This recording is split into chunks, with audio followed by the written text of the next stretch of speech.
You are listening to the Savage FINcast, episode 79, Norse god Malice and demon Phallus.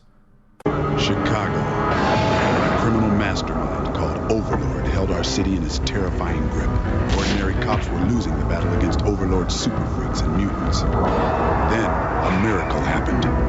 When I found him, he had no memory of his past. I helped him find an identity and a life. Now we have a fighting chance. Now we have the dragon.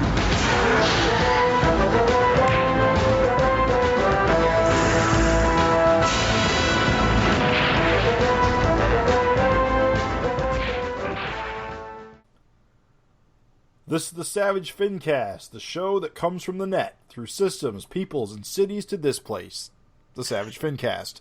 My name is Jim Purcell. I'm Craig Olson. I'm Raven Perez. And we are back, and it feels like it's been a while for a It does. It feels like we haven't recorded since Christmas, but I think we got one in January. Who knows? I could check. I'm lazy. At this point, let's just call it first show of the year. Okay. Brand new. All new, all different. Savage FINcast. Happy 2019, everybody. Hint, it's going to be much the same. No, it's going to be better than ever, dude. We got a whole lot of tricks. Like, you motherfuckers Traps. aren't even going to know what's going to hit you. Trust me. So many tricks and new plans. Tricks and tips from video game pros, Raven and Jim. New segments. There's going to be new, like, opinion columns, like Craig's cooking tips. Step 1, don't electrocute the baby. I mean, that could be step 1 of many lists. But anyway, no, it's good. I'm excited. I'm excited for Savage Dragon. We're going to hit issue 250 this year. Big I'm year. excited. I'm excited to hear you bros' opinions on 242. It was a rock solid issue. Got some things to say about it. That's We for got sure. we got some tortoises, some mutant tortoises to talk about. Oh, we do have some tortoises to talk about. We got a top 10 list from Raven, right? Oh yeah, secrets. I'm really stoked to hear this. It's good. I hope You they're as guys- good as mine, which I will regale you with at some point. I just want to warn you guys though, like if you and you should know, but if you have tender nipples, you might want to get like the runner bandages because this list is hot. Tender nips. Yep. If you got the tender nips, you might want to bandage those baby feeders because I'm about to blow your nips off with this top 10 list. But first, we got some news. Yeah, let's do it. And because we are the most prepared podcast on the internet, I don't think we picked who's doing what. So, I will kick us off with news item A. We got a cover for issue 246. Yes. The copy reads, Return of the Scourge. Malcolm Dragon's deadliest foe returns, more powerful than ever. Another outlandish achievement from the award-winning writer-artist Eric Larson. So this is the one with Malcolm and Scourge in the Sky. Duking it out. Duking it out. I think a lot of people, including me, thought this cover may have been a callback to a previous Savage Dragon cover. With Powerhouse? Is With Powerhouse, and because I am the most prepared, I forgot to look it up in advance. But apparently, Eric says that was a coincidence. Yep. I think the big thing was that because they're high up in the sky, he's given the city this curvature, which is very cool look. And both covers kind of like butt into each other because one's facing to the left and the other's facing to the right. So they're very similar in composition, exactly. And we just thought it was cool. Of course, I personally, although I didn't bring it up till now, I kind of think Scourge's pose looks a lot like Powerhouse's pose on like the cover for 245. If you put them right side by side, they look very similar. I don't think that was intentional either. So you're saying that the Scourge is actually Powerhouse conspiracy theorists need to just give it a rest? Yes, because that shouldn't be a thing. All right. No one should think that. You heard it here first, guys. Oswald Cobblepot, or whatever his name is. is not Powerhouse in disguise. What the hell is his name? It's long. Higginbotham. He's stalling. Right now, I just like the listeners to feel more informed than us, because that makes Crawfish them feel... kettle corn. Crawfish kettle corn. You're the man, Craig. Return My of the quick Savage fingers for Dragon the wiki. I knew it. I knew you were using the wiki. You know what, though? I'm glad to see Scourge back. I hope that he doesn't die too Instantly. soon, and he keeps coming back. I hope he turns into Malcolm's overlord in a way, and we get a little more info on him. And he's, I hope he's a bastard and he kills some major character. I hope he does something different than Overlord. I love it. I love the idea too that he's a mechanically themed like kind of villain. So just that text, he's more powerful than ever. This guy's an inventor. He's clever. And the idea that he can just come back and upgrade his armor and be even more deadly. Oh, that's good stuff. Yeah, and I want to know more. I mean, is the face organic? Is it a mask? What's going on with it? I want to learn more about the secrets of Scourge. You'd have to assume he's not just an old-ass man anymore. Like, if he's into, like, genetic mutation and shit, like we saw that he was. Yeah, he's got, like, that buffalo stew and all those kind of animal mutant guys that he experimented on. So anything could be going on with him himself right now. So yeah. I think it's a rubber mask. Like Goblin a green style. goblin style mask. Yep. Okay, sure. We're going on. I don't buy it, but sure. Feel how you will. Issue 250, our next item. I mean, you probably could have guessed this, dear listener, but issue 250 in the letter column of issue 242, more or less confirmed to be a 100-pager. Hey, we kind of thought so, but Was there any doubt, really? I didn't think so. I take nothing for granted. I never had a doubt. I What take anniversary issues for granted. I got to tell you that. do If you? if it's a 100, 200, or 50 ends in a 50, I fully think that Larson is going to make it a double issue. I expect it at this point. I do. I don't take it for granted. I think that's maybe, but I do expect it. Expect the unexpected. One of these days, we're going to have that wimpy anniversary issue, and it's Issue gonna, 300. 10 Yeah. pages. Mutiny. it's going to feel bad. We're going to get that skinny anniversary issue. I feel like at this point he's running out of like old stuff to like reprint, but maybe not. A lot of his like anniversary issues have like reprints of like his older stuff in there as at least one of the stories. Right. I feel like we've gone through it all. I don't know if there's anything left. There's like a 3-part Big Bang adventure we could get in color. Really? Which one? The one with Dragon in it? Yeah. Or yeah, because I know he did the Mighty Man ones already. Right. Well, at this point, too, it's like he's to the point now to where it's like, oh, let me tweak this or tweak that. Like, that's the new stuff we can get. Like, it has to be something like recolored or something that was never in color or something like that. Yeah.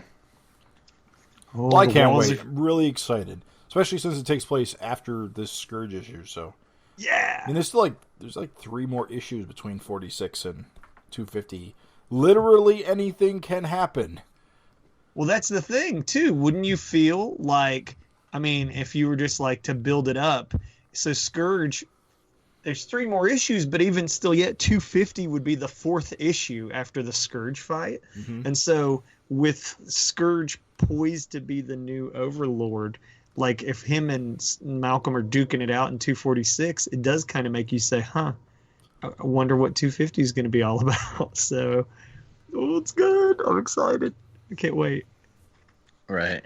Yeah. I mean, or it could be something completely different. Who knows? Yeah, we could be. Angel becomes the new bad guy. More Captain Tootsie.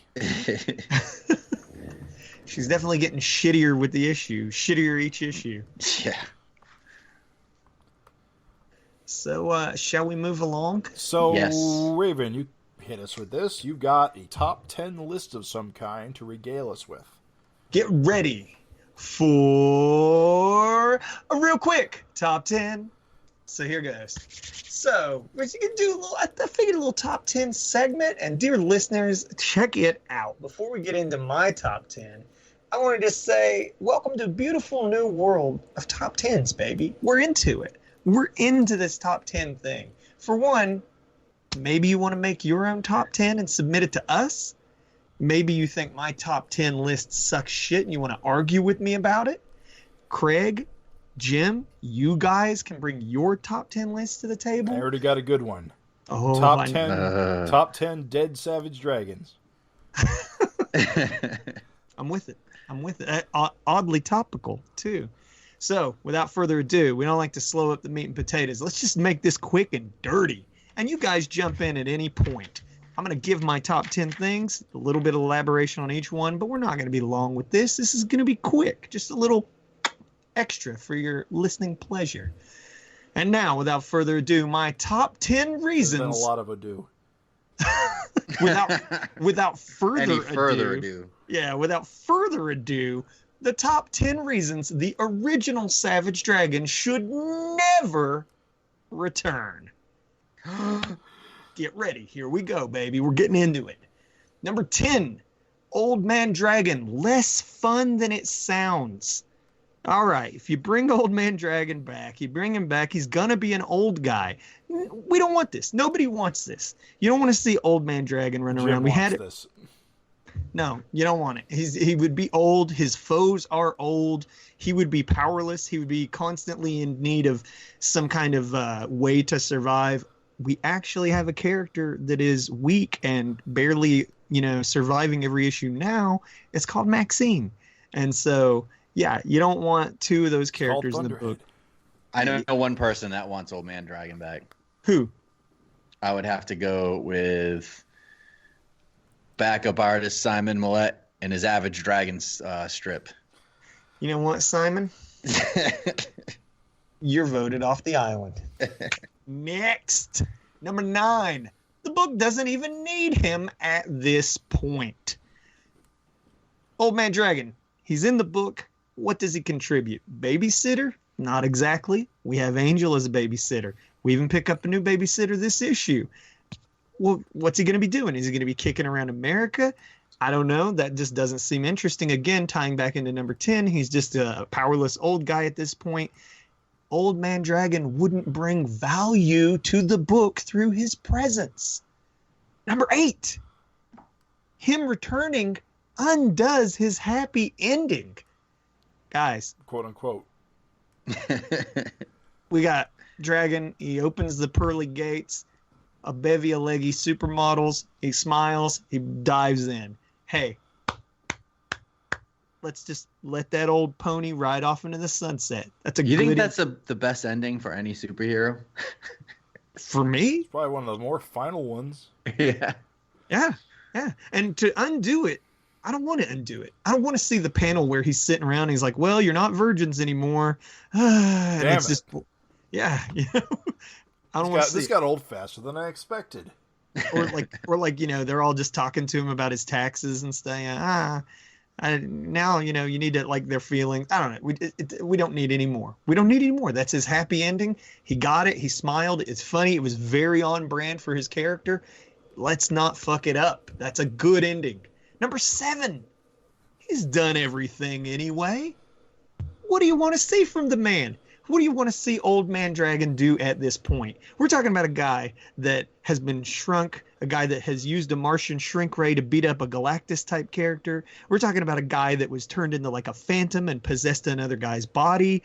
And, he just ran around. Like, we're talking about a guy who he got basically killed and then came back through some kind of weird, like venom symbiote type, like creature. We're talking about a guy who turned evil and almost killed the entire Earth. We're talking about a guy that rotted in prison. We're talking about a guy who just so many things Dragon's done at this point to Space Traveler. Yeah, Space Traveler. Yeah. Oh yeah, other planets with his people. Like, it's been done. We've seen him in every scenario. It's not going to. You're not going to thrill to his further exploits. In fact, again, jumping back to number 10, he's going to be old. These exploits are going to be less grandiose. It's going to be worse. I would like to see him go back in time and fight side by side with Conan. We can tell the joke answers. Hey, thank you for the assist. You simply helped me. Number 6, destroys. Now we're getting into the weirder. We're getting into the more detailed, more specific, weirder ones. Number 6, it destroys a potential for multiverse dragon special cameos. All right. So if you got Old Man Dragon kicking around, then it's not going to be a special thrill whenever we get to see flashbacks of Dragon in his prime, dealing when he was when it's not going to be special if we see a dragon from another universe, because we'll still have the real finger quotes dragon over here being all old and lame.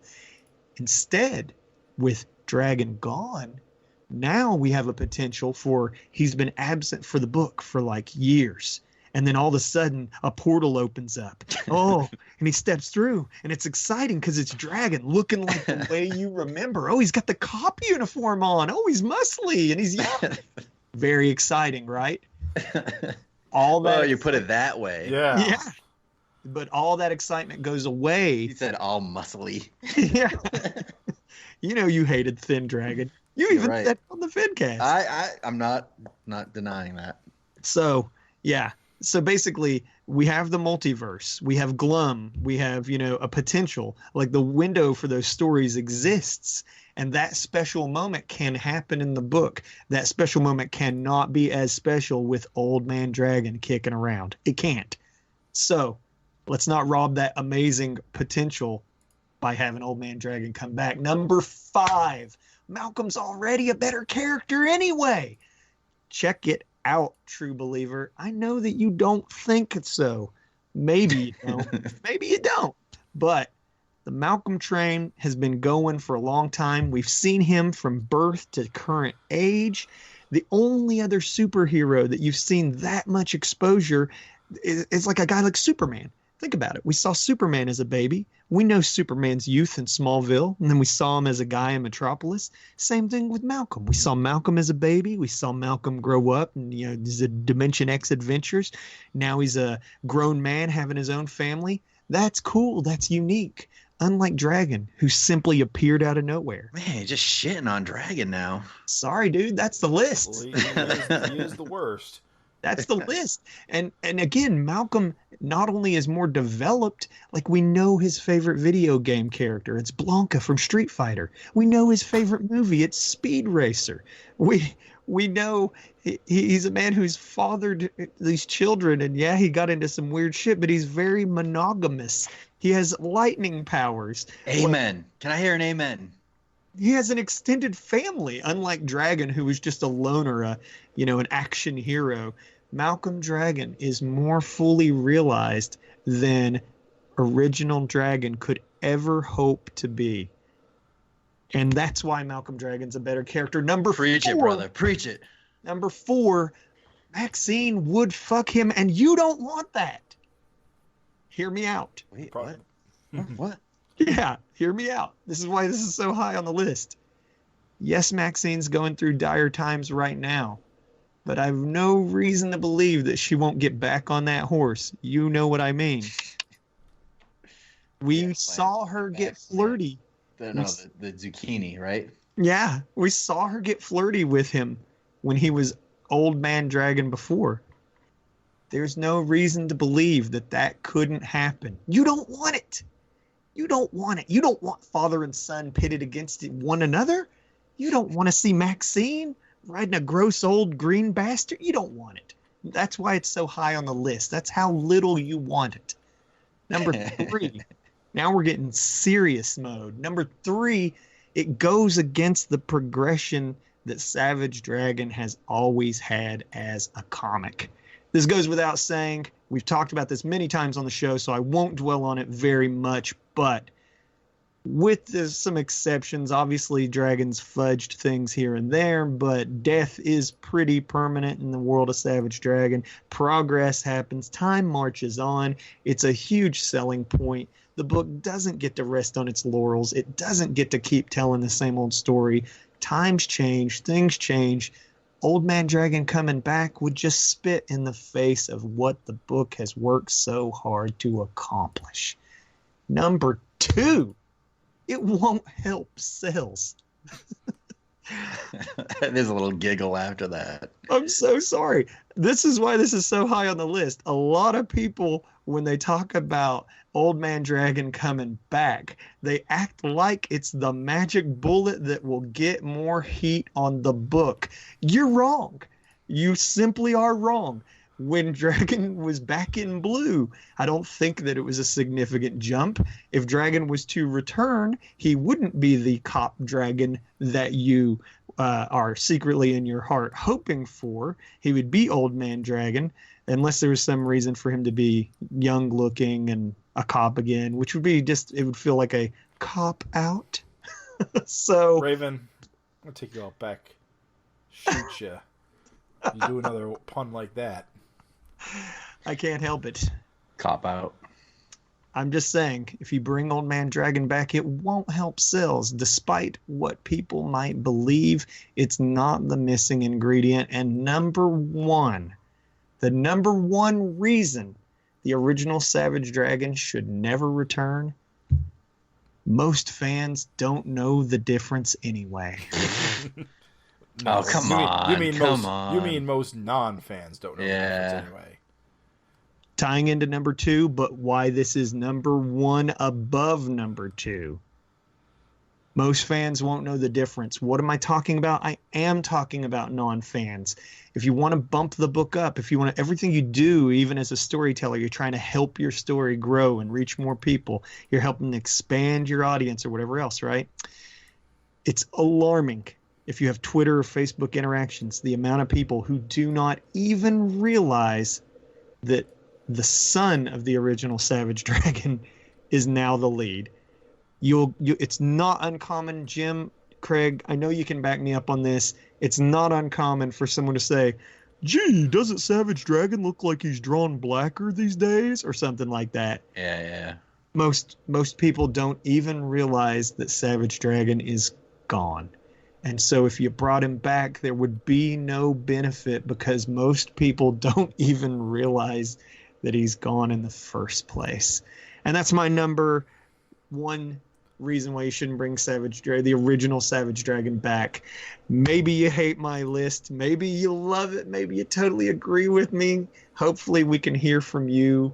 Give us your own top 10 list. Craig, Jim, do you have anything you want to throw at me? That's a sweet list. One thing, I don't even want Dragon back as like an alternate reality type thing. You just never want to see him again? I think we're good. I'd rather see something new. Just place your hand right upon his face and push him out of frame. I mean, I'm not going to bellyache if he does, but I'm fine with that chapter being done. I'm not a big alternate reality, evil twin, whatever, clone fan. Right. And I think we've seen a lot of that in Dragon as it is. Mm-hmm. So I'm good. Let's just make new characters and move forward. I do think, for what it's worth, I think Eric gets all this anyway. This list is not directed at anybody like creatively. I'm simply saying that very often, and the reason why I decided to kick top 10s off, other top 10s will probably be, more silly. We could even do silly top 10s, like top 10, potential romance options for Captain Tootsie. I'm just saying anything top 10 can fist through a face. Anything can happen. Heavy flow. But yeah, that's it. We just wanted to start off with an easy one. I have one more to add to your list. Here we go. Is it number 0 or number 11? Number what have you? You don't 5.5. You don't want Savage Dragon back because he's already been killed like 4 or 5 times. Yeah. Yep. He himself has spit in the face of the Savage Dragon progression. So yeah, it's all been done. It's all been done. So, and that's it. That's our top 10 reasons the original Savage Dragon should never return. And hopefully you enjoyed my list. Maybe you hated it. Whatever. Let's hear either way. Maybe you have your own list. Let's hear it. Yeah, let's hear your list. Send them to us at thesavagefincast@gmail.com. If we get some good ones, we'll read them out. You can be as detailed or as undetailed as you want. You can bullet point it, or you can give us a write-up like Craig did. Or, sorry, like Raven did. We're the same guy. Yeah. Yes. Very Just similar. project our voices differently. Yeah, that's it. I just pretend to really like video games sometimes. That's me. I pretend to go places and have money. We never speak at the same time, but yet we do. That's a trick of the light. Jim fixes that in editing. Yeah, it's post. All right, guys. Well, hey, what do you say we get into some meat and potatoes? All right. We're supposed Let's to do be it. reading comics for this podcast. Yeah. So I gotta say, this cover 242 right off the bat is different. It's weird. I love it. It's got Yeah, some. you do. I think when we first saw it, it didn't have the "Ant and the God" text, so it had like some weird negative space going on. Yep. As far as covers go, but I think putting the text in there has helped to tighten it up a bit. When I went to do the official spoiler thread graphic, even on Image's official website, it was just the empty negative space. Ooh. It was really hard actually to find the Ant and the God copy version. Like I gotta say, this is a pretty good, what's the word I'm looking for? Like a classic sort of Savage Dragon cover. It's got a bit of the what the fuck going on. Yeah. When I went to when I shared this got some of the best pop, like some of the most likes and comments. So I think it's a strong ass cover just because it's funny. Funny cover.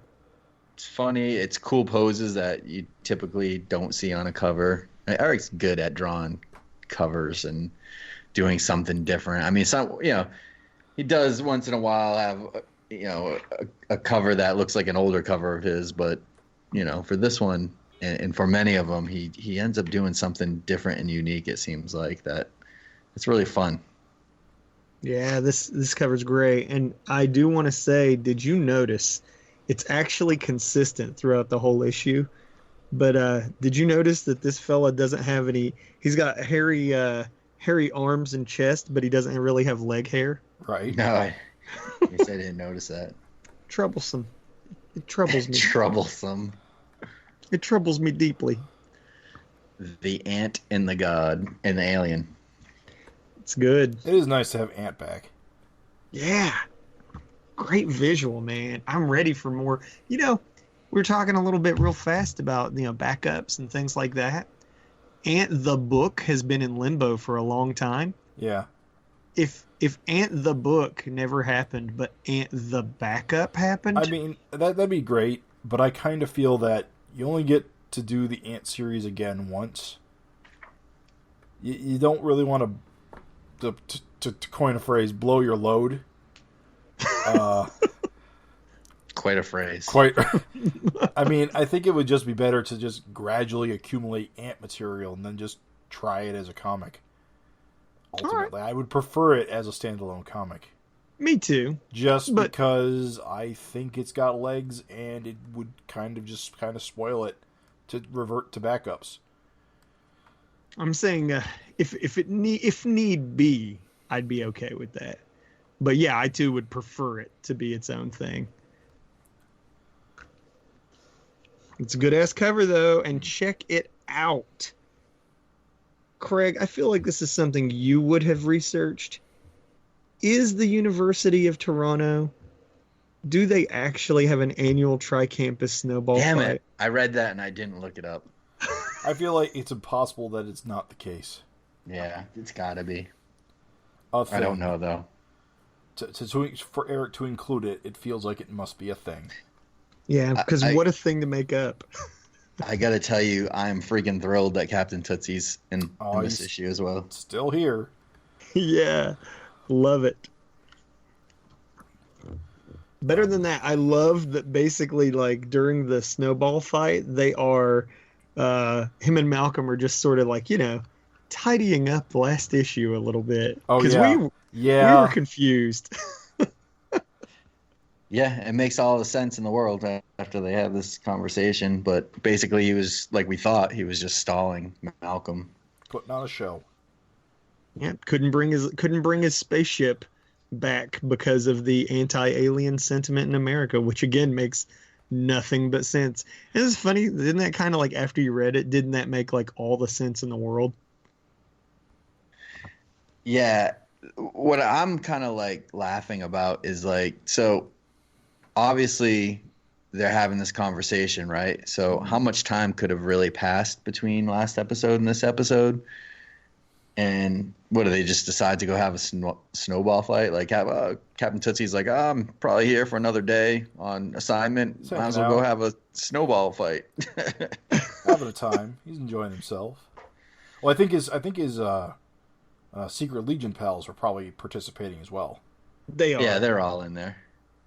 So there you go. That's all the justification you need. Kids got to have fun. They need chaperones. You could also, if you really want to think things through, say he's potentially giving old Sexbot there a little test run. Wow. I didn't want to think through. Go ahead. Oh, that's right. He's the one who reprogrammed her, so. I love it. I just want to say I love it because Captain Tootsie, we kind of didn't know when Captain Tootsie showed up. We were like, is he going to be a genius like he was in the original comics? Apparently. Apparently so. Because not only does he reprogram and fix up the robot, but like on top of that, like I just love the turn of phrase "light hours." Oh yeah. Like, because everybody always talks about light years, but he tells Malcolm there were a few light hours away. I mean, that's a real thing, right? I know, but I'm just saying it's great because you never hear about light hours. You hear light years. Clearly, don't read as many science fiction books as I do. Boom. Top 10 things Jim has said to make me angry. All right. Forgive me. I don't, I guess. The sun is light minutes away. Is it? Yeah, it's 8 minutes. 8 light minutes away. It takes 8 minutes for light from the sun to reach the Earth. So light hours would be definitely outside of the solar system, right? No, I'd have to crunch the numbers on that. But yeah, a light hour is how long a light takes to travel in 1 hour. Stop talking, Raven. You just hit your calculator button and you do it, Jim. Right, calculator button, don't fail me now. This should be old hat to you. You read this all the time. I love it. I love this snowball fight, though. I'm okay with it. It's fun and it's funny. And if you're going to have the characters have exposition, this beats the hell out of them just standing around.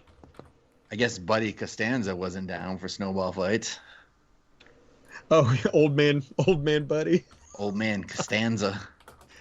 I don't think his old ass could keep it up. We got superpowered sex robots and superheroes, and I do like the characterization in this scene, though. I do like how like Maxine's still pouting, and how we're showing that like Angel and Frank are, really hitting it off. Yeah, I love how Maxine just like whips a snowball at Malcolm's wiener. And then she doesn't say, she's like still angry and pouty. Yeah, it's kind of like at first, when I first read this, I was like, damn, Malcolm, bit of a dick, like laying out an ultimatum. But when you look back at it, really, he's not really being too much of a dick. He's just kind of having an extreme reaction. And then they end up hugging. So it's really not that bad. I thought there was a lot of good character development in this issue. Oh, yeah, man.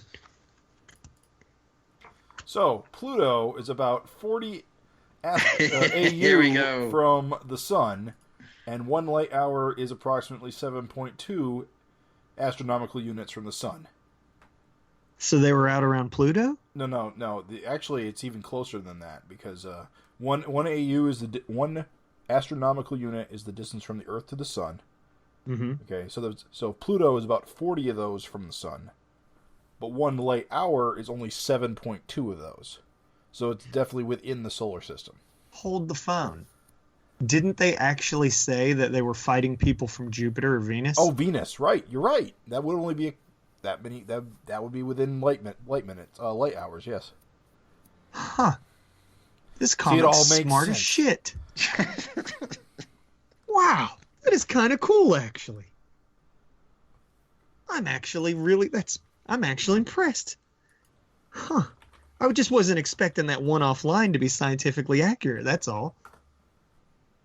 Cool. Well, thanks, Jim. Not like parsecs. Yeah, bullshit space talk. Parsecs are real. Yeah, they are. God damn it. But the 4 parsecs or something wasn't. Yeah, that was misused in Star Wars. Right. Parsecs are a unit of distance, not a unit of time. Like I would fucking know. It's all very fascinating, Raven. Anyway, I really like this barbarian smashing the shit out of this tree. It's really awesome. That's an awesome splash page. It is. Unless you guys want to talk about parsecs. I want to go back to the snowball fight and talk about return of cartoon Angel Face. Yes. Fun times are had. But yes. Allow me to praise also the coloring. There's some really beautiful stuff like going on with the sky and the snow effects. Yep. So this is really standout coloring, like on this snowball fight, especially. Yeah, the blues and whites are really strong. Did we talk about Frank and Angel making out? Yeah, for a quick second. I just said I enjoy that they're showing more of the characterization and them kind of getting hot and heavy. And then Malcolm and Maxine have their little. I guess it was a fight, but Malcolm's. I don't know. I'm still not thrilled with Malcolm. I knew that was going to be the Jim take. He's clearly frustrated. I mean, I can get it, but I don't know. He shouldn't be yelling at her. But he's just trying to get her to stop being like, at this point, like it did in the last issue, didn't even her therapist tell her that she should, kind of try to be moving on a bit? I don't know. That was sort of implied in the text somewhere. I think letting go of things to a degree is a part of healing. You really just don't want her to be shitty forever. Well, not forever, but it's been like literally 2 months in real time. That's 60 days. maybe 3 months if you're really generous with time presentation, but I don't know. It's still just, it's definitely an ongoing thing. And when we get to the end of this issue, we'll talk more about it. Well, I mean, he says, I don't want you to push me away, and I don't want you to leave. He might have had a frustrated moment because he got a snowball in the dick, but ultimately he is trying to be good here. I don't know. It seems like an ultimatum, and I don't care for it. That's okay. You know what? That was my initial impression as well. I was like, oh man, ultimatum, not good relationship stuff. Not a good look, Malcolm. But I came around on it. All right, so yeah, let's get to tree smashing. It's good, dude. It's a good splash page. So I guess he is a god. Yes. I guess that is established in this issue. It isn't. He is one of the gods from Godtown. We just have never seen him before. Right. But they act like he's well known or something because they kind of talk. They call him Ragnarok. Ragnarok. Yeah. So he must be like Ragnarok. Yeah, Ragnarok. Like Ragnarok without the Nura in the middle. Ragnarok. It makes sense that even though we didn't know them, that the characters would know these guys. Because it's kind of like, even though we've never seen this guy, I mean, you have to imagine that probably most normal people would be aware of, like, gods on their planet. You know what I mean? No, probably not. People are pretty oblivious about things, and the gods generally go out of their way to not become an issue. Although they did blow up with jets on television, so... All God. Yeah. God got killed pretty overtly, so maybe you're right.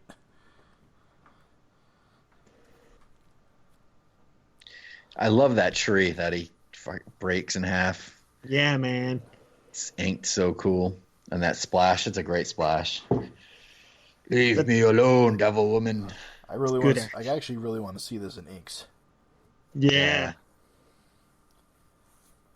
Again, great coloring. Just like the way the burst around the tree and shit.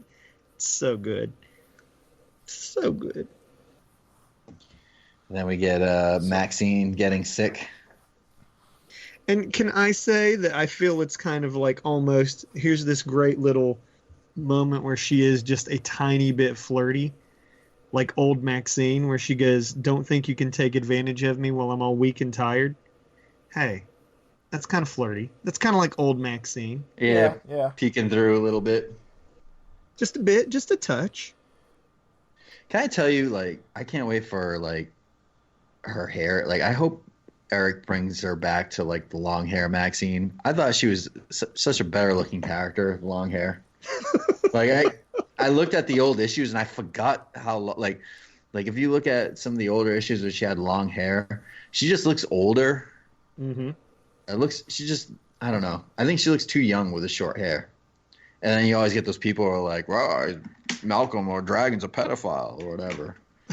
But if you look at some of those first kind of solo issues when Malcolm was just getting the book together, you know, like some of those covers where like he's holding her and jumping through the air or something like that. I don't know. She just looks like older and more suitable for Malcolm.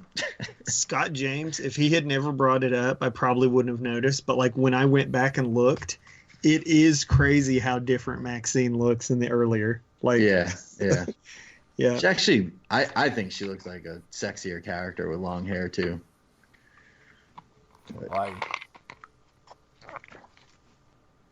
We'll give it time, man. Her hair will grow. That's how you know time's progressing. Yeah. Is Angel wearing a wig? Angel is still being awful. Yeah, what a bitch, dude. Just confusing the fuck out of these kids. Now here is Malcolm yelling at somebody who deserves it. I do want to say good faces, too. Like, look at Amy in panel 4. Yeah. And then, like, even again, Amy, like, standing on the crib with Maddie. Yep. Good faces. She's got her mom's freckles. Yeah, dude. They're even colored a little bit orange, like, in this. Like, it's good stuff. I love Malcolm yelling face. It's the same. He used to draw dragon like that, too. Kind of cartoony looking. Mostly mouth. Yeah. I love that. Also, too, it's really cool. This is a good kind of a moment because while, you know, I do want Malcolm to be his own character, he's still his father's son. And I love the way he can kind of just, like, you know, he kind of just, like, destroys Angel's argument so well with his, like, yeah, well, you know, let's throw this up in a bunch of 3-year-olds' face. It's, like, perfect. Just, like, the perfect shutdown. But, yeah, she still goes at it. It's like, gather around, kids. Let me tell you about the time when all your mommies got naked and rolled around in a big sweaty heap with your daddy. It's now like, that's what? just inappropriate. Yeah, dude. He tells her not to say it, and then she turns right around. I was just like, oh, dude, Angel, the heel. Angel with the heel turn, dude. I like the lighting of Malcolm's cell phone on his face. Just another little thing. There were all kinds of little flourishes in this issue that were just really nice. Yep. And then this fight scene, bro. Anytime there's 4 panels of action, that's going to be a good page. Yeah. I am a big fan of using electrical poles as weapons. Yeah. Where he's just running and like all those dudes are going flying. Mm-hmm. It's even got the little metal steppy things on that one. Yeah, it's so good, dude. That's such a good panel. You just swing it like a baseball bat like the Thing does. That's always cool. I gotta tell you, this trial, if you want to think of this as like a more trial run of Ant than the Spawn stuff, like I'm just saying like Ant, just Eric owns the shit out of this visual. I'm just saying like her just like all these like acrobatic poses and stuff. Mm-hmm. So good, dude. So good. Like he just owns the shit out of it, man. It's good stuff. We get some more cutbacks to the apartment. Now, this is a great. You were talking about, like, here's what's so good. Like, yeah, okay, it cuts away from the action to them hanging out. Talk about just, like, bam, hitting you with some crazy shit and some dialogue. How about Marry Me? Yeah. Well, and she's doing the same shit, though, too. And Frank's kind of pointing it out, like, whoa, should you be, like, talking to Layla about, having a brother, too, and how that's going to screw things up because, her and Jackson are brother and sister. And she's just going on about that. And now, they're getting all attached to each other. Mm-hmm. But then, like you said, Raven, like, the marry me thing. And then it's like, can we can talk about it. So, like, she's thinking about it. So what's that mean? Yeah, like Angel in America or, Frank Jr. in Canada. Frank Jr. in Canada makes way more sense than Angel going to America. Really? She can't take her kid with her, dude, and she's crazy about her kid. I think she needs to get away from her kid from a while. She's clearly not into that, dude. She's like having baby crazy all the time. Every issue, she's like, he's got my eyes. Oh, it's my baby. Like every issue. That's why she needs some distance. It's not going to happen, dude. I bet she'll fucking turn heel and kidnap the damn babies or something at this point. We'll see. Losing her mind, dude. It's funny that Kevin's just this, like, sappy dude, but, like, he looks evil as shit. Like... Sappy dude. He just looks good. You're just intimidated by his good looks. He's got his Mr. Rogers sweater on. And he's just like kind of a goof now. A man who can wear it and still kick ass. He's the best, Kevin. Yeah, he's a badass. He looks badass in that panel. How's Maxine? Kind of wonder what he sounds like.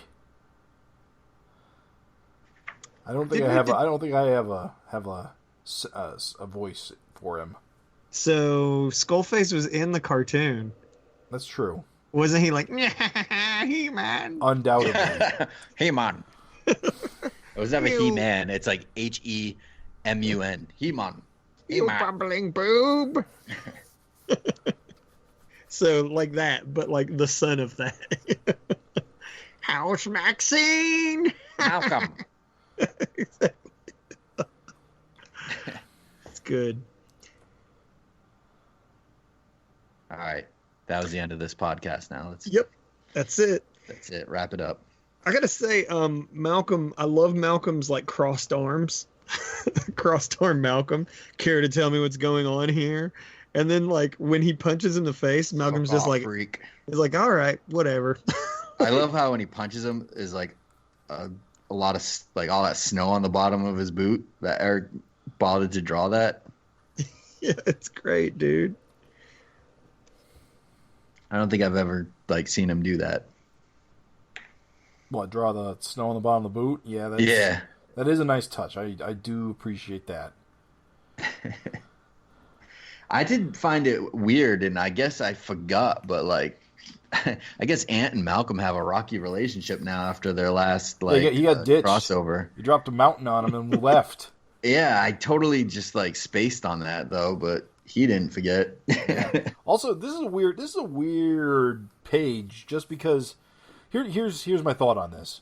It's like we're walking into an Ant issue without Right. context exactly, except for this exposition with the Illuminati and the end times and the...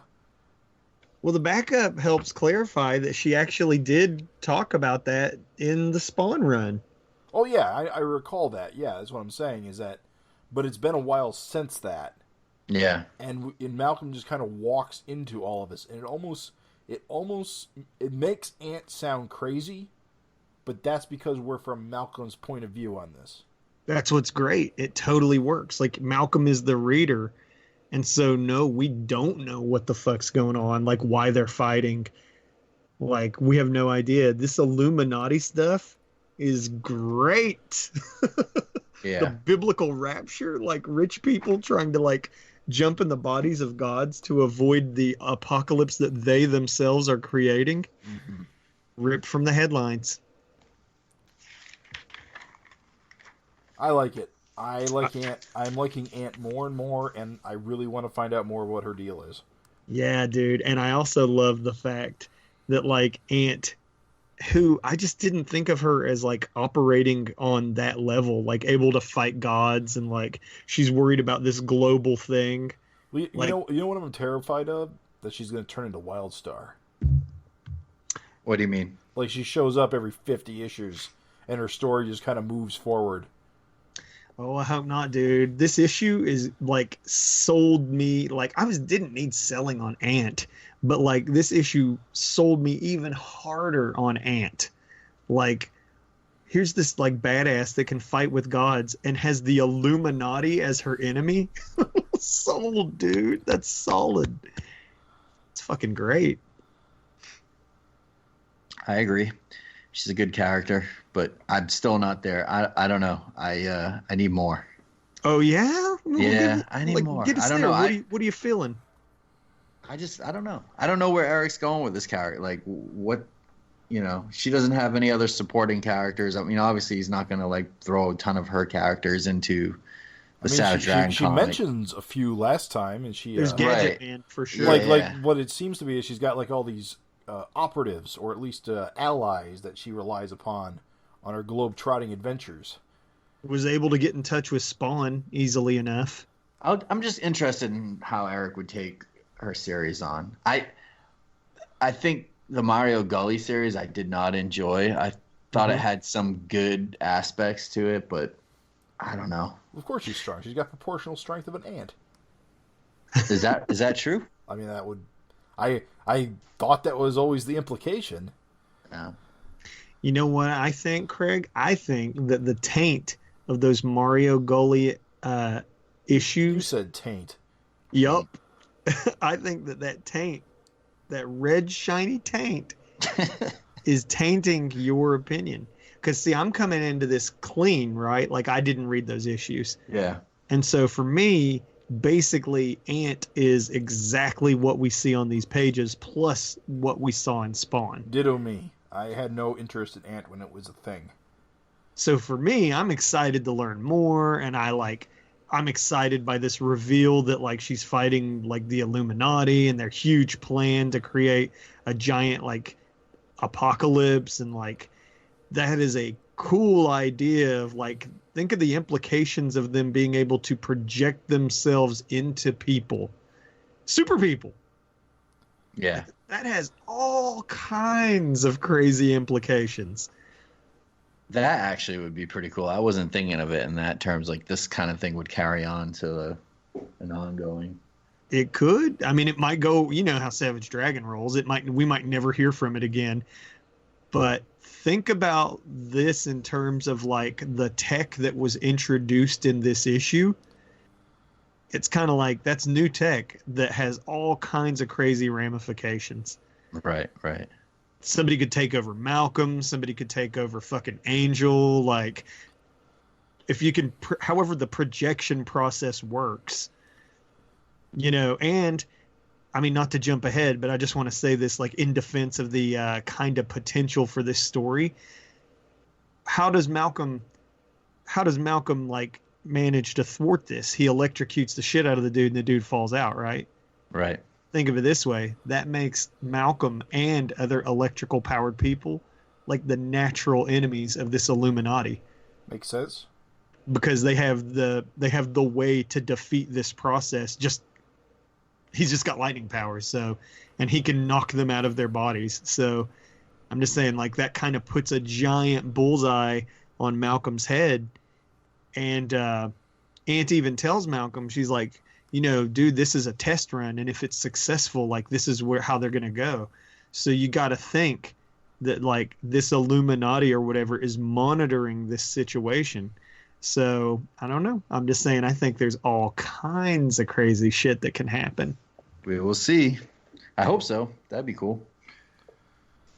Think of the potential, dude. I'm there. All right. Are you there? Convinced. I'm convinced. I'm getting there. All right. I'm Get getting hype. there. Yeah, dude. It has. See, that was why I got hyped. After reading this issue, I was like, oh shit, because like I like any Savage Dragon issue that's just a fight, but of course, what did we say just last FINcast? That we would like to see some story arcs, right? Right. This is some shit that could potentially be a huge story arc. Well, here's the thing, and this is my gut feeling on this, and that's coming off the issue, is that this is Ant's story. So I actually personally don't think it's going to directly impact Malcolm the way you think it might. This is more, if we get an Ant series, this is what she's going to have to deal with. Body stealing and conspiracies and what have you. So think about this then. Think about the implications of that, even if it is mostly out of the pages of Savage Dragon, Right. but is mostly addressed in Ant. That means that instead of Ant simply just being a book in the Dragon universe, that very directly ties her into some of the shit that's happening in Savage Dragon with like this Illuminati. They're fixated on escaping into gods. So there's Godtown right there. Right. Powerhouse is a god. Blind Thor, maybe he could see again if he's possessed by somebody. Yeah. All kinds of I potential. get all the powers of Thor. Why can't I see anything? They could even potentially like possess a god and then like, you know, have their children be legitimate gods, like impregnate someone like dragon style. Yeah. And so then you've Dude. got rich gods. You know what would have been great? I almost feel like it's a missed opportunity. Instead of this Ragnarok guy, how cool it would have been if someone like possessed Zeke, and then we got a Malcolm Zeke fight. He is kind of a rando. It would have been Zeke? No, this guy. Yeah. What if it could have, the fact that he's a new guy that we haven't ever seen. If it had been someone we recognized, then you could have that moment. Oh, is this the guy we know? Oh no, there's this whole thing going on where he's possessed. Like, what if it was Thor? Like, for example, Right. missing his hammer, just running around on a rampage. Malcolm thinks he knows what he's dealing with, but he's not. He gets blindsided by what he doesn't understand. I don't know, just thinking out loud. I'll just say in defense of the choice that was made, if it was somebody you knew, then you wouldn't have that mystery element of are they possessed or aren't they? Right. Is Ant crazy or isn't she? Oh, good point. Because that's another thing they introduced in this thing. I don't think they really talked about psychotic breaks or anything I don't think so, in the Spawn issue. But apparently Ant has a history of mental instability. Makes sense. And so kind of like that's why I think this rando was chosen instead of Thor. I'm totally with you. It would have been awesome to see, especially like you said, Craig, like if it was like Thor and suddenly he just could see and it was like, what the hell, why can Thor see and what's up with this? Like, and why is he acting so weird? But I think that the reason why it was this rando is so that you could have that moment where Malcolm doubts Ant. I think. Right. Yep. He's pulling his father all over again. His father never trusted anything anyone ever said to him. Yeah, he didn't, did he? He always thought you were an idiot, and then he would get blindsided by some bullshit because he was being an asshole. That's Dragon for you. Top 10 reasons he should stay dead. Dumbass. I don't want all to. of it. I reread this. Did you know that literally every single one of his problems would be solved just by listening to Sergeant Marvel? He's thick-headed. Yeah. He's a jerk. That's why he's so good. Yeah. I don't want to jump back away from that stuff too much, but frankly, I am ecstatic that Greta Gearbox is a character now. Yes, and this is actually was my wish from the beginning. I love it, dude. I love this development. That she's going to be the kid's nanny. It's great. It makes perfect sense because, as we see in the coming pages, like it's too much for Maxine to handle, and they need a protector of the kids while Dragon's gone. Yeah. I think it's funny though, like the juxtaposition between Greta Gearbox and like the Secret Legion. They're like these wholesome little kids, and then here's this like big tittied French maid looking sex robot. Isn't it even funny just to have Captain Tootsie saying sex bot? Yeah. Just doesn't seem right. God, I gotta tell you, I love Captain Tootsie. I like his look, and he kind of fills that Rex Dexter, like Daredevil, all-in-one type character. That's it. Only better than Rex Dexter because he's like nice. He's not like a shithead. Yeah. He's a cool character. I hope he does stick around. Yeah. Need that like inventor. It is cool. Like, and that's what's awesome. And also too, if, you know, Greta Gearbox is the nanny and, you know, he repairs her and can program They her could and totally stuff. make out sometime. What? Not where I was going.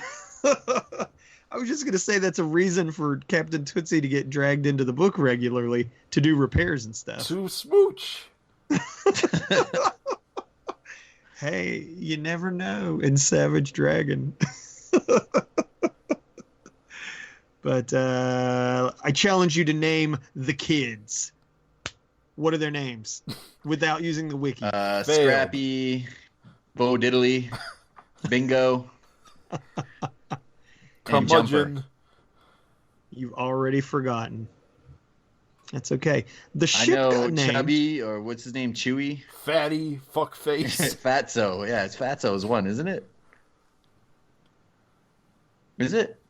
I think it's something like that. He doesn't fucking know. The kid that's literally eating a Tootsie Roll in this, he's eating it in like 2 of the 3 panels. Fatso, Fisty, Maybell, Rolo, Sweetie. Fisty. Is there a Fisty? It's Fisty. Oh, Now, I do remember Rolo because he's that competing chocolate company. Rolo, Fatso, Fisty, Maybell, Sweetie. I'm just going to take your word for it. That's right, you are. Greta's really into Fisty. Right. Yeah. I was going to say Fisty is how you describe a date. What kind of dates do you go on? How'd your date go, Fisty? Ugh. It's classic. I wonder how these kids are going to I'm die. like second knuckle. See any garbage disposals around? I think they'll live, dude. You'll see. For They'll be the anti Little Wise Guys. They'll live. I hate Kid Legion groups. I'm sorry. Not into it. Everyone loves the Newsboy Legion. They fit Captain Tootsie's shtick perfectly, though. Yeah. I hate kid sidekicks, too, though. I'm not going to pretend I like them. They fit Captain Tootsie, but I still hate the little kid sidekick. It's an incredibly dangerous world that they live in. That's all I'm saying. These kids will fucking die. I'm positive Riddled of with it. diabetes. In the real world, everyone looks at like Captain Tootsie like he's some kind of pervert or something. It's like this guy hanging out with like 8-year-old kids, 10-year-old kids. I've seen a sex. Or he's just a fucking monster, just to have them around danger all the time. Look at that weirdo. He's playing around with these little kids. What's going on over there? I tried not to laugh. So back to the fight. No, it's good. This is good. Another 4-panel action. Awesome. Dude, I love the panel where the Ragnarok guy just boots like Malcolm over the building. Oh, like yeah. that angle is such a cool like view. Such a cool angle. And I didn't know the ant could pop blades out of her costume. It doesn't. Where? Those are just her antennae. They're blades. Oh no! I see what you're saying. Forearms, dude. Forearm blade. There's like a third panel on that there's a 6-panel page, and she has like blades coming out of her forearms. Wait. Yep. Slash. Narrow it down for me. So go to the page that's 6 panels and starts with Plud. Okay, I do see them now. That is And now. there she is. Yep. Okay. I thought at first you were just talking about her antennae. No. That's No. cool too. That she uses those. Yep. She can pop blades out of her costumes. That's cool. Guys, how about Maddie the Menace? So hold on. Let me see how many pages it is to the end, because I want to talk about this scene as one thing. Okay. So, do we want to wait to the end, or do we want to do it Yeah, all we can. now? No, we can jump ahead. So, I like the splash page of "Suck on This Man God." Yeah, Malcolm's That's back, fucking- and he does what he does best: Yeah, dude. murder him as quickly as possible. No, it's great though. This whole thing is great because the old man just falls out Oof. just so good, and then the Ragnarok just fucking kills him immediately. Dude, I do love when Malcolm goes, "That's the craziest thing I've ever." Actually, that may come in about number 4. Yeah, it's so good, dude. This is some classic Savage Dragon shit right here. And the comedy, and even when the dude's "Stand down, noble toad, you know in your heart my action was just." Yeah. I, as this withered worm, tried to bury me. So good. It's good, I dude. kind of liked him when the old guy was possessing him more. Yeah. He's even Ragnar. more of a dick now. Yeah. Yeah, he's just a regular dick. He's pissed. That dude was controlling him. You'd be pissed too. You'd probably be really hungry and pissed. Some old bastard just controlling your god body. That was great, dude. Fucking she strangled the shit out of him. Now he snapped his neck. I think he more crushed it. It says I believe snap. the sound effect. Yeah, I was gonna say. Snap. The sound effect seems to indicate that he snapped it. And then he brocked Malcolm in the face. So good. Farron Delgado hype. It's good. I love it. Very Savage Dragon, this whole thing, just with the weird ending, and then he was just is that good enough? And he's and it's yeah, it's fine. So we talking about this ending? Yeah, let's let it go, Jim. So, how do I even approach this? I knew you weren't gonna like this. When I read it, I was like, "Oh shit, there it is again." What do you think is going on? Well, it looks like fucking. I hate that Thunderhead appears to be in a giant puddle of blood. That's saddening to me. Yeah, where are the kids? But besides Maddie. So that's a dick. That's Basilisk. That's Basilisk dick. Yeah. So here's my thought. I think this is a dream. I don't know, because I think this is all of Maxine's fears. Being killed by her own daughter and being attacked by this fucking dick. Oh, that's a real good point. Because she's sickened in bed, and I think she's just having a fever dream, and I think it's just... Because I don't think he's going to kill Thunderhead. I think Eric... Hope not. It's such a shock. I mean, it is what Eric does, but I don't think it's real this time. On the other hand, didn't Malcolm or Maxine rip off Basilisk's dick, right? Yeah. So there's that we know that it was detached. Right. I think that's what you're supposed to think back to. Right. Yeah, I don't know. I'm not sure. Has Eric ever done a dream sequence that I don't know. misrepresented reality? I don't know. I mean, although the caption says Amy Dragon fights alone. Yeah, although but on the cover she's Amy fighting is- some guy. Amy fights alone. Oh, that flaming guy. That's right. Might not have anything to do with this sequence. Yeah. Could still be a fever dream. You never know. So the question is which would make you madder? Because I, for one, hope that it's fucking not real. I hope it's a fever dream. It just because Maxine's been having issues with Madeline's electric powers previously. Right. It's an ongoing issue, and she's terrified of it. Sure. We've seen that before. Yeah. And she obviously is going to have trauma from Basilisk. Right. So this is another one of her greatest fears, is that he's returned, or part of him has returned, or It could make sense, because where would you would think the other kids would be there fighting that thing or something. Right. And also too, why would Maddie just be crawling around loose? Yeah. I don't know, Jim. I hadn't actually thought that it would be a dream until you just said it. But yeah, it could just be a fever dream. That is my prediction. I can't wait to be proven wrong. and Kevin's dead, and we're all angry. I hope not.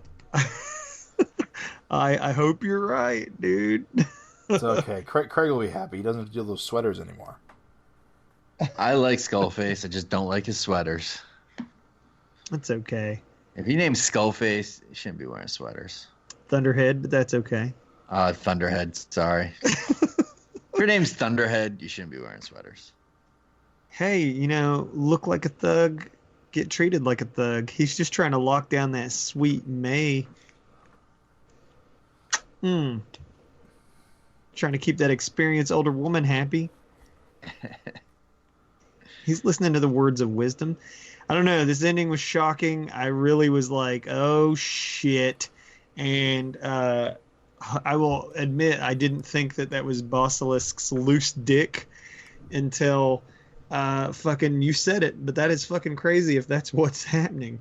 I do want to say that there is a very interesting letter that we should not neglect. Okay. Because this is some shit that we wondered openly aloud about.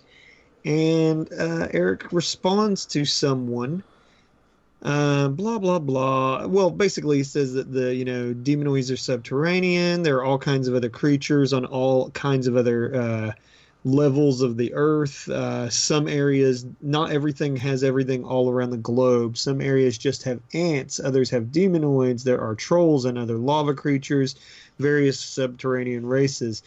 Just like in the surface world, not every group is the same on a technological level. Some demonoids are more advanced than others. Some forge weapons and make clothes and have a more functional society. Others do not. So, incredibly juicy as letter responses go. Because we were literally wondering that last issue. Yeah. True. Yeah. Like, some are naked and some wear clothes and shit like that. And Basilisk could, fucking talk eloquently, But doesn't wear clothes. Yeah, but does not wear clothes, yeah. So, yeah, there you go. Yeah, I was like, oh man, that letter is too good not to bring up on the FINcast. Listeners, if you don't read the letter column, read it, write in, contribute your own letters. Like Savage Dragon always has good letters. Yep. Absolutely. And I'm happy to see that there's a solid 2 pages of letters, typically every issue, if not more. Mm-hmm. And that reminds me, I got to write in because I haven't written in a while. I got to do my part. If you write it now, you could get into the next issue. Yeah, absolutely. What'd you guys think of this reprinted matter? It was the Spawn pages, but they weren't. They were with Eric's original dialogue because Todd McFarlane changed it. Mm-hmm. Yeah, I'm actually looking at the original printed version. I should have pulled mine out. Yeah, it's actually pulled from, just for reference, it's pulled from Spawn 266. Nice. And I thought maybe there were caption boxes all over it, but no, it's just dialogue. I like it. I like this, and I also think it was fantastic that I did not have to dig into my long box to read the ant stuff to see if she was talking about this Illuminati stuff. I like it. I like the way it's colored. It kind of has that you know what I mean. You know the coloring style I like. Like, what's the Kung Fu, not giant Kung Fu Bible stories, but the one with the two superheroes fighting on the cover. It had, what do you mean? It's colored like that. Herculean. Oh, the 24-hour comic. I think it's I think it's Herculean, but I could just be crazy. Herculean. Yeah. I think you were Herculean. No. I think you're Herculean. Yeah, I think you're Herculean to me, Purcell. Fun fact, if you didn't remember, that is Ant behind, with their mask off behind Malcolm on the airplane. Oh yeah, I forgot about that. Yep, behind the Ever Been to Tokyo? They have a giant monster problem, like word balloon. That's Ant there. So, if you ever wondered, Oh if you wanted to yes. see how she looks. So just going back and forth. The first 2 pages with him in the bedroom, that didn't have a bunch of caption boxes, but literally every other page was plastered with caption boxes that were not there in Eric's original, Weird. including that double page splash. He's just tossing them around. He loves his caption boxes. That Todd McFarlane. What we're saying, like on the caption box, like on the double page splash, just give us a caption box. Yeah, let me pull it up. I'm right there. Like, I'm just curious because it doesn't need it. So, all right. So, the whole dialogue is different. All right. So, in the printed original in Spawn, there's a dialogue box that says, "When they arrive, it's far worse than either could imagine. The catastrophic damage from the fallen structure. The scene of carnage, of mutilated bodies, of so many innocents and dozens of animal-like creatures pouring out of the epicenter crevice." And then the woman is saying, the villainess here is saying, "Stop them, my army, then bring me to me. Monstrous commands you." And then there's another caption box that says, "They also see the cloaked hero Spawn across the street. And and when he notices them, they collectively know they can use as much help as possible." oh no, really? Mm-hmm. Oh, Is the that's exact bad. right response. Oh, that's bad. That is literally what you're never supposed to do. That is describing what you're seeing. Yeah. That is fucking Silver Age exposition. Yeah. What the fuck that is. Yeah, dude. That's the parody, the panel of a guy pointing at a bear and saying, "Oh, look, it's a bear," with his word balloon, and the caption says Jim pointed at the bear that he saw before him. Yeah. Wow, that's bad. Oh yeah. I almost like it. It's so bad. They also saw Spawn, and when they all knew they could use each other's help. It's so bad. Oh, dude. That's awful. Wow. I mean, damn. Dizam. Holy shit.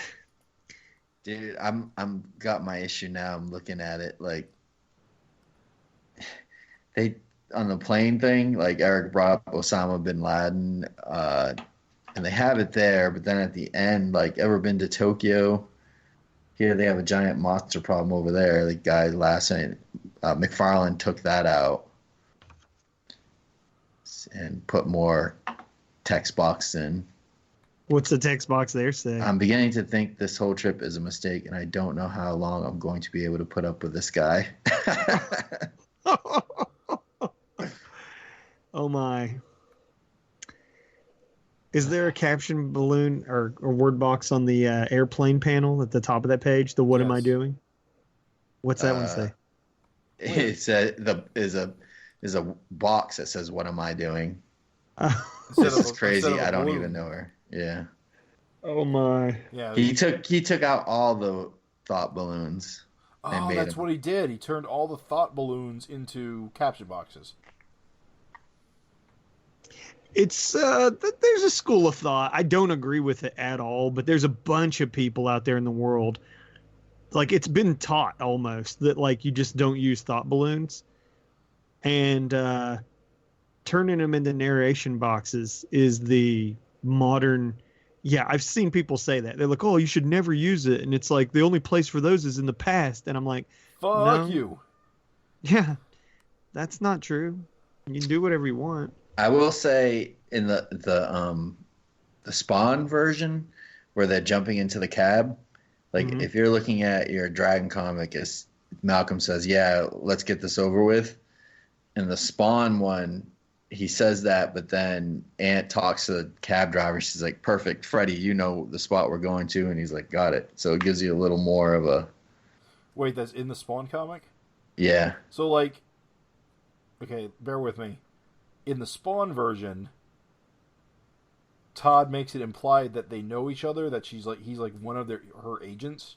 Yes. But that's not in the Eric version. Correct. See, that's fucking weird because that kind of stuff is what I thought Ant was all about. But now that it looks like that was written in by McFarlane, that may not be the case. We'd have to talk to Eric about the other like characters that she talked about in those Spawn issues. Or maybe they might have been in the Savage Dragon issues, so maybe it's not as... I was going to say Gadget Man, I'm almost positive is confirmed as an Ant cast member. Okay. Because I said something once about Ant and Gadget Man, and even Gavin like jumped on there and liked it. Right. Okay, so if Gadget Man is legit, but I thought this Freddy guy was part of that. But if that was a part of a McFarlane rewrite, then that's not the case. The plot thickens. We got to get Eric on the show. Got to get the answers to these questions. What just makes me more excited for Ant? Like, I really like this like thin line stuff though, because because that's the other thing is it doesn't have the McFarlane like ink embellishes, and it really reminds me of that last issue of Supreme that he did. He drew it very much like this, and I liked it a lot then. I think he said that Ant was going to be colored this way. Yeah, if this is like a preview of what Ant is going to look like, it's really cool because it in some ways it like reminds me of like a Michelle Fife or a Tom Scioli. It looks a lot better than what I thought, to be honest. Yeah. Well, when he described it, he's like, "Oh, it's not going to be as detailed, and it's going to be more flat colored." That did not sound good. Like that did not sound appealing. But this actually looks good. I don't think it will translate well in sales to like the typical comic reader. I don't think it will catch on well with Philistines. Yes, Rion. It's funny you should say that though, because I think GoBots, like Jim said, is colored in a very similar old-fashioned style. I wouldn't even call this old-fashioned because even like Silver Age comics don't look like this. Right. with the flat like monsters and like a single color rubble. I think Sholey has his own kind of thing going, and people know what to expect from him after the Transformers G.I. Joe. Just so you know, I've been in a few discussions about like the Transformers G.I. Joe stuff. There is a group of like Transformers fans who absolutely detest the look of that book. Fuck them. Yeah, I know, right? But they think it. They say things like it's like it looks like a child drew it. Because they don't fucking get it. They don't understand. Right. Don't know shit about art. They're so used to like the over-rendered, over-colored, like Transformers comics. I mean, someone tries to make it look like the toys with the flat colors. It doesn't make sense to them. They don't get it. Right. It's a byproduct of all those corporate comics, having such a house style, like a similar style, is that you have people that to them, if something does not look that way, it is not, quote, professional. Right. And that is one of the words. It doesn't look professional. And Jim, this is true. It looks amateurish. Those are the quotes. Well, even in video games, like you have those people who, if a game doesn't have photorealism as the art direction, they're out. It's not brown. It needs to be browner. Yep. Not gray and brown. Yep. Too colorful. Yep. I got a buddy that can't play Fortnite, even though he loves shooters, because it's too colorful. Crazy. And madness. I'm just saying that there's so many other reasons not to play Fortnite. Right. Just saying art, like people in art, it's weird. Like it's real weird. It is absolutely weird. I don't think that would be good for Ant sales, to be honest. I think Ant would probably do better with a more traditional coloring style. We'll see. I dig it. I will say this, Ant, this is a weird observation, but bear with me. Ant her book was supposedly, last time we heard about it, supposed to be more all ages than Savage Dragon. That is true. And I hate to say this, but I got to say it. with her costume being as tight as it is, I cannot see This people all ages considering kids that. book with the naked woman. I can't see people accepting that, dude. Like, you can see her fucking, like, camel toe in her costume in some of these panels, and I'm just saying, like, I cannot see people accepting that. She's like as a all female ages. Venom, though. I That's don't. the crazy thing. I don't see that playing as all ages. Is all I'm saying. Like, this costume is basically a red nude form. I just don't see that playing Just for like all Superman. ages. Even Superman has underwear lines to break things up, and a symbol. Ant is literally a nude form with like a head, an ant head. I'm just saying, like, I don't know. Talking about, like, Ant's book and, like, how it could look and whatever else. I think, like, if the book is drawn, like, I don't know how. It'd have to be drawn a little less clingy, her outfit. It's weird. It's weird. I'm excited for Ant. I'm just saying, I don't know. We'll see. Right. We'll see how the fuck it works. I'm with you, Craig. I don't think... I would love to see it colored this way, because I think this coloring looks awesome. I just don't see the public's eating it up. You know what I mean? Right. Which sucks, because I think it looks great. Funnies. Oh, that's right. You got a page of funnies to do. This is the issue. Listen, Savage Dragon, the book that keeps giving all the time. So, this Heck If I Know comics, Heck If I Know comics comic Oh, that's great. is amazing. That's I love it. 10 out of 10. It's the kind of content I come here for. I'm down with the Moonbeard. Moonbeard always seems like it's a good one. I give Moonbeard 9.5 out of 10. It's very good. Those two are excellent. Dizzy Dramas, it is funny. It's just not, it doesn't slay it.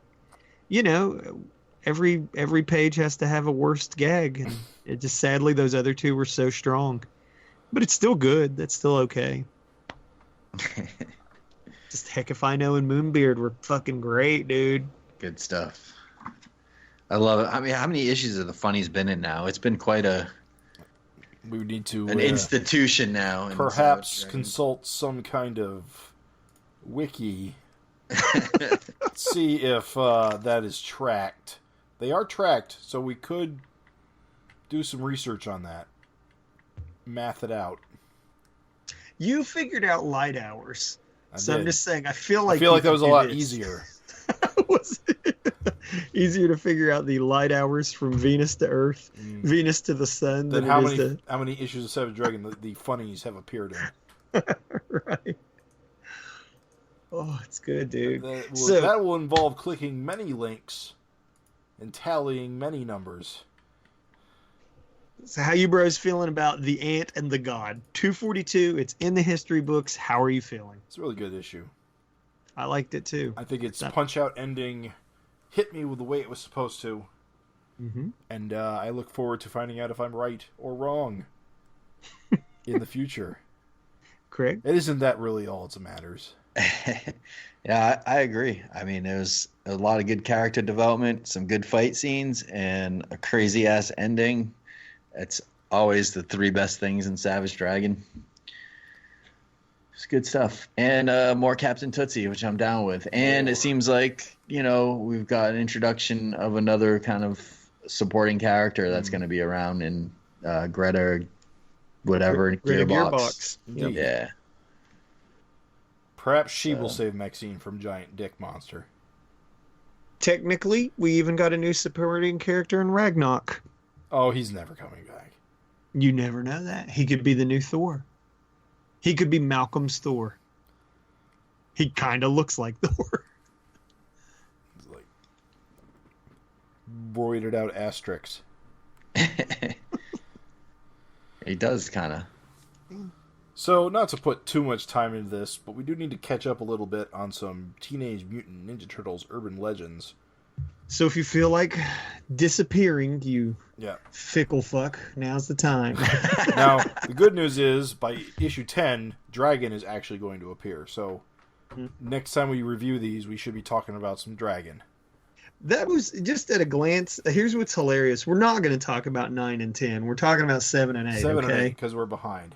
But I will say this, when I thought we were doing 9 and 10 for this, I read them real quick before the thing. And the problem with 7 and 8 is that they are not 9 and 10. Okay. Like, these issues are good. They're okay. But just 9 and 10 were so much better to me as a Savage Dragon reader. Well, these two issues kind of go together. Yep. In terms nice of little arc, yeah. Yeah, Yep. it's a bit of an arc. It's a little story arc. The turtles are back together again after all their adventures with Komodo. Mm-hmm. And we get reintroduced to Angel and Casey Jones. April and Casey Jones. Yep. Actually, that happened the issue before. This issue is picking up after issue 6 when Casey's daughter Shadow has been kidnapped. Right. This establishes Raph in the Foot, which I think is very interesting. Yeah. From previous... I love issue 7, and we'll talk about it, but it's one of my favorites. But Casey is a real mess in this right now in this series. He's drunk. Drunken bitch. Picking fights. Saying mean shit. What a jerk. Jerk. I will say I love the coloring on that opening splash page. Yeah. Good, dude. It's good Fosco art underneath that coloring. It's nice. When this Urban Legends comic was going to come out, I know you guys were saying, IDW's coloring is going to blow. Well, I said that. I haven't been too disappointed. It's pretty good. They changed it up, or it hasn't been bad. I mean, there was a couple of weird things in the first couple issues. In the second issue, in particular, there were some odd shadows. Yep. Where the shadow was inked, but they put got another shadow. Fast. But yes, it has improved. Yeah, it got better real fast. Mm-hmm. Like, I think it's a lot better. Like, I have no complaints, basically. I love issue 7 because it really focuses on ninja type stuff. I love how it's a dark issue. Yes, they are ninja turtles. Right.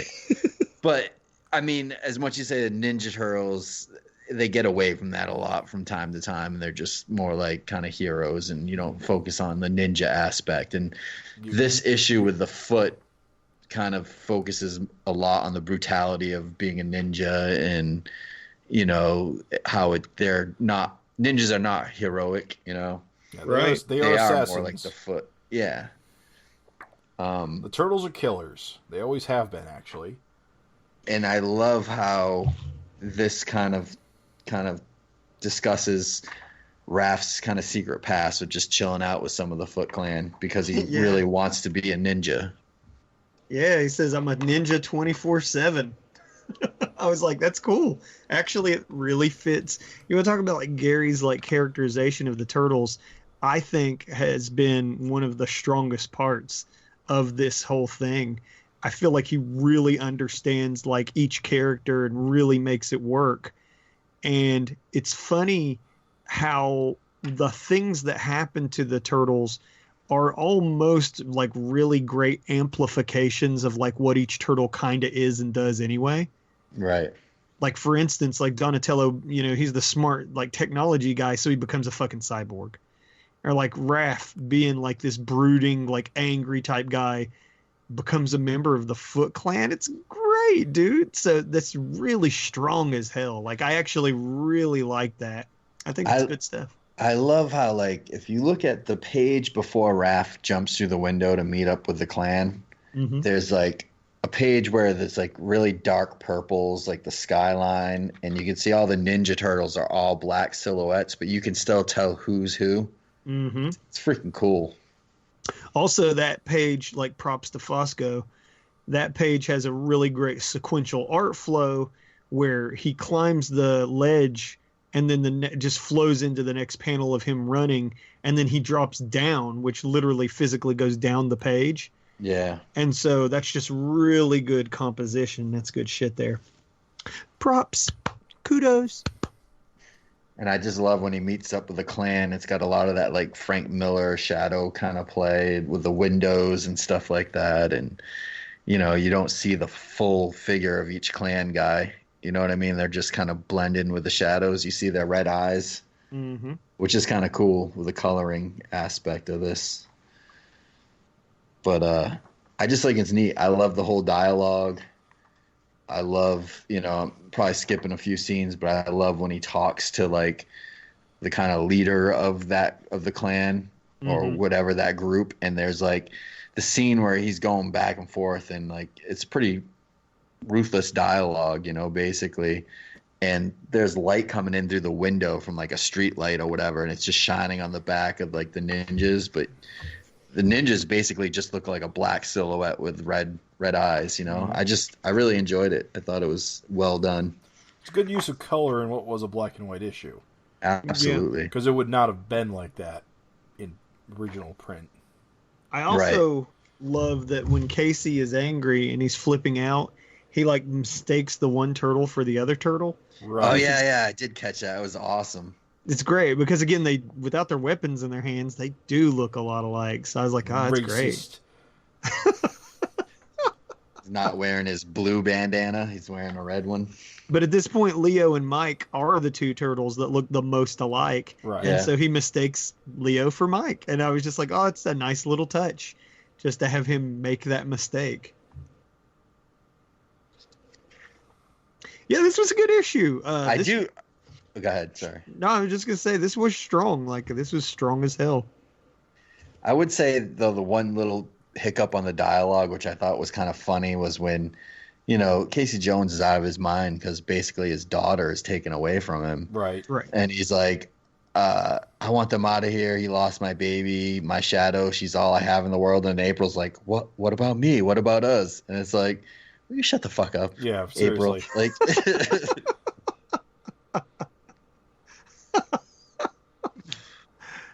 That's great.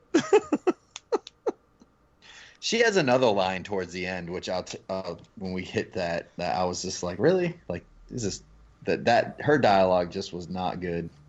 Comics April is a very different character than cartoons April. Yeah. I will say also there's a panel of April crying. Mm-hmm. And it's right there next to Michelangelo face. I gotta admit, Frank's humans can be a little wonky. It's that April O'Neil, just that one April face. I was like, oh. He's very much of the Kirby school of square people. Casey's working it. That April where she's crying, that's funny. No, this issue though is strong as hell for sure. Yeah, I love, you know, I love the scene of like just how ruthless the Foot still are with Raphael. You know, it's like, we're not going to help you. We're just going to make sure that you do the job for us. Yeah. And they're just keeping an eye on him. Yeah. Now, what's the deal? Maybe Jim, you know. Do you know the deal with Casey's daughter? Is that really her grandfather, the mafia guy? Is like I don't know any really more than what the comic says. Okay. Yeah, because that threw me for a loop. I was like, what the hell? I'm pretty sure that's legit, just because the daughter is from another relationship. So is it not his daughter? It's the girl that he fell in love with that died, her daughter from a previous I don't think relationship? it's his biological daughter. I think that is the case. Gotcha. He is just her guardian. Gotcha. Oh, I didn't pick up on that at all. I thought that was Casey and Gabby's kid. No, I don't think so. Well, he sure is flipping out over a step kid. No, I'm kidding. Just kidding. I'm just being shitty. I love how, like, was it on this one, or is it maybe the other issue? Maybe it's the next issue. I'm probably getting it confused. Possibly. These issues go right into one another, so. Yeah, it's the next issue, so I'll hold off on it. Well, no, let's jump on ahead. Let's just blast through them. Yeah, the Foot sliced the rope. Let's move on. Yeah, I love the scene where they slice the rope and he's like grabbing it as he's falling down, and he like hooks the other guy. Oh, yeah. But then his arms just get rope burn, his hands, I mean. Yeah. And you can see like the smoke coming off his hands, and his hands are all bloodied. It's like, it's pretty brutal. I like that. He Yeah, just, it's like, good. smashes through the window and like collapses. It's good because, like, the Ninja Turtles, they're not actually all that super powerful. Like, they're still like, They're turtles with proportionate strength of humans. yeah. So it is actually a really great thing to have his hands get like rope burned. It's cool as shit, man. I don't know. I like how brutal Gary and Frank are with the turtles in the series. Comics turtles are the shit. They've always been like that. Yeah. It is funny, like them being like, Donatello being like, I wish I could be in there drinking beers with Casey, and I'm just like, that's funny. It still kind of like messes with me a little. Do you notice it says Big Bang Comics underneath on that, where he's looking at the bar? Oh yeah. Oh, I didn't. That's cool. Drunk Casey Jones beats up some thugs. Mm-hmm. Gets shot. I know you said you didn't like the patriotic mask. Yeah. But I think it looks cool here. That's all right. I find it funny they keep pulling a Freddy Krueger mask. It's got to be like intentional. Oh, instead of like a Jason mask. Exactly. Yeah. Like the character is getting it wrong because the comic can't just go out and say it. Right. Maybe. I love how Raphael stumbles back into the lair all busted up. You did say previously, one of you did, that the stuff with Splinter being missing and the lack of urgency there. Yeah. At least that story. Was me. That story is coming back. Yeah, I like it. Seems like they like to say. Shit. What do they call it? Midway City. Midway City. Midway City. Midway City. Yeah. Midway City. Right. Just call it Midway. God damn it. Right. Yeah, Midway City. Another funny thing, I like this, like, I'm not shitting on it, but I think it's funny, like, for example, the little St. Paul's Cathedral thing, where it's, like, cites, I guess, a source, World Book Encyclopedia. Wait, what? It's like, is that real? Like, is that real? Like, Built during the 1850s is a fine example of French Gothic-style architecture. The sixth largest church in the United States. Where is this? World Book Encyclopedia. After the page where Raph is asleep and he's on the bed with all bandaged up. Okay. What Michelangelo is going back in. It's right before the baptism scene. Oh, okay. Oh, Michelangelo, okay. the superior ninja. He certainly tries. I mean, he does succeed. Yeah, I was going to say he succeeds where Raph fails. It's not often. The party dude brought it home.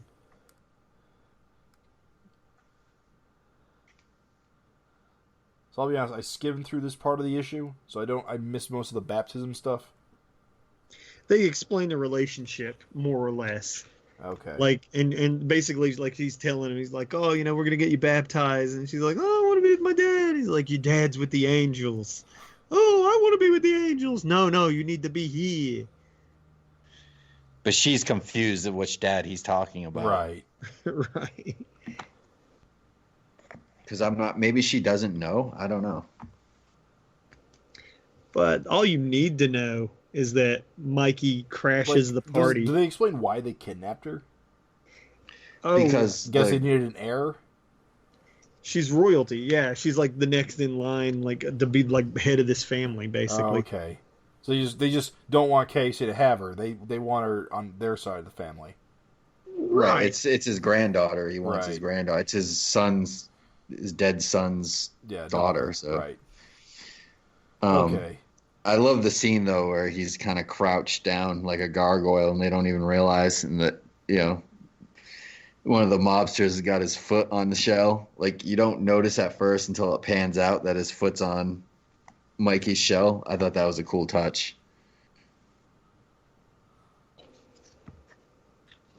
Oh yeah, that is cool. What panel? Where? It's like the second to last page of the comic. Oh, all right. He's like Oh, lighting yeah. a cigarette and his foot's on, like, you don't see what it is until it pans out and you see that he's on Michelangelo's shell and Michael's like hunched over. Yeah. He's hiding in plain sight, as a ninja do. Like you said, good ninja shit. Yeah. I still like 9 and 10 better. But this is good. This is good though. This is good, like good ninja stuff. Yeah, it was good. It's not a bad two-page arc. I mean, it reintroduces all the human characters, and they hadn't been part of this series much up until this point, so that's useful. I just like how it focuses on ninjuring. The art of ninjuring. Mm-hmm. Ninjutsu. I It's like good. that. I like that a lot. Also, we get another really good Fosco turtle face to close the issue. Yeah. It's a long story. How about I explain things over dinner? I have an irresistible urge for pasta. Bazoola. Ragu. That's good stuff. Like it. It's okay if Raven does it. It's good. I like it. Cool. So, yeah. As much as those were good, and they were, I liked them. I don't know. I kind of was like not super hot on things because of how like the Komodo thing kind of just sort of non-ended, and then they just sort of forgot about Splinter as he flew off, and it felt weird to me. Yeah. Actually, believe it or not, 7, 8, 9, 10, I'm like super into. Okay. And it really brought it around for me. So I'm back on board. I wasn't truly off board. I just wasn't truly feeling it. But yeah, it's getting there. It's good. I like it. Well, I'm happy. we definitely will be covering 9 and 10 next time. Yep. You know, unless That's we don't. That's chock full of vicious circle guys and stuff. Oh yeah. Cool. Oh yeah. Yeah. Oh, it's loaded with it, dude. It's so good. I was so happy. We'll need some kind of wiki to keep them all straight. Savage Turtle Wiki. It's still Savage. Savage Mutant Ninja Turtle Wiki.com. On the next Savage Dragon. He just goes to. All right, we jumped the shark. Let's go. Do it. Go. Amy Dragon's first solo adventure comes with our highest possible recommendation. And that's it. Amy fights alone. So we see Amy beating a shit out of Fire Pants, and yeah, that's all we know. Cannot I'm down. wait. I'm there. Yep, I'm excited. Hopefully it'll hit real soon. We're not gonna hold him to this, but I feel like he did say he was gonna play a little bit of makeup at some point. I think I saw that somewhere. That is Like- what? Like where, kind of like took the issue a while to come out. So I think he said there was gonna be like a double month somewhere to kind of like catch up. You know how he did. He did that last year, didn't he? You know how he do. You know how he do. There'll be an adventure episode, two issue month. It coming. So yeah, man, excited as shit. Good stuff. Cool. Good all the way around. Alrighty. Well, that wraps that up for Yep. this month. If you got any questions or comments or top 10 lists, send them to savagefincast@gmail.com. You can find us at savagefincast.com, and you can leave a comment on this or any episode. And really, that's it. Yeah. Thanks for listening. Thanks for listening, everyone. Thank you. Thanks for putting up with our bullshit. See you next month. See you next month. Later. Our bullshit.